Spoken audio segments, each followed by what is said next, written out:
जब छा मसलो दादा भाउ मसलो या त 4 चक्कर बेगुनाह असां कुतो विहारियो वियो आहे ऐं असां ते बेगुनाह जो एफआईआर कयूं वयूं आहिनि ऐं पंहिंजो वकील अहमद जाफ़री साहब जेको 27 तारीख़ 12 महीनो 2024 ते एसएचओ आहे वकील साईं एसएचओ आहे पीएस हालानी बेगुनाह जो अची असां वटि कुतो विहाराए ऐं असांखे चवणु लॻो त हाणे 2 लख रुपया ॾियो त तव्हांजो माण्हू असां छॾींदासीं। असां मजबूर थी पियासीं त हाणे असांजो केरु ॿुधण वारो केरु आहे ई कोन।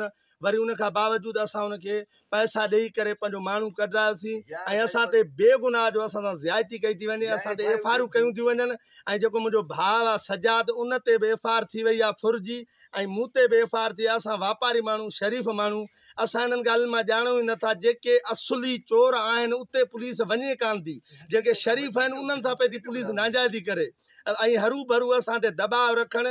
जेकॾहिं 2 लख रुपया ॾींदव त तव्हांजी जान छॾींदासीं, यानी असां खां भत्ते घुरण जी कोशिशि था कनि त तव्हां असांखे भत्तो ॾियो। हाणे असां वापारी शरीफ़ माण्हू असां पंहिंजी कयूं ऐं असां हिननि पुलिस खे मुंहुं ॾियूं।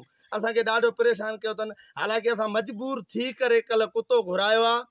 उन कुते वारे ग़लति पेरो खणी, यानी पहिरां असां शइ हिकु जॻह ते रखाईसीं, उहा ओॾां कुतो उन तरफ़ कोन वियो आहे। कुतो हिकिड़े ग़रीब मयसर जे घर में मौलवी जे घर में वञी वेही रहियो आहे। हाणे असांजी इहा अपील आहे एसएसपी नौशर फिरोज़ ऐं high court, supreme court, IG ऐं डीआईजी साहब खे असां सां इंसाफ़ कयो वञे। असां सां वॾी नाजाइज़ी पई थी थिए।